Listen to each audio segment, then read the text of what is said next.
એક personal share કરવું છે કે જ્યારે કીર્તિબેન પટેલ જેલમાં હતા 2020ની વાત છે, માઇટ બી એપ્રિલ કે મે મહિનાની, લોકડાઉન પછી કંઈક હાફ મર્ડરનો કેસ લાગ્યો હતો કીર્તિબેન ઉપર.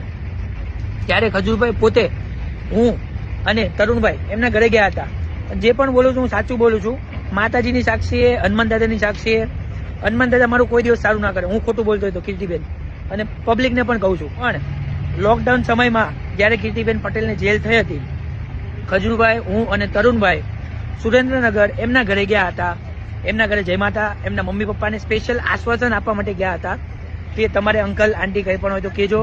અને ખજૂરભાઈ કીધું હતું એમને કે આપણે રિક્વેસ્ટ પણ કરીશું જેમ બને એમ જલ્દીથી બહાર આવે. ત્યારે અંકલ રોતા હતા.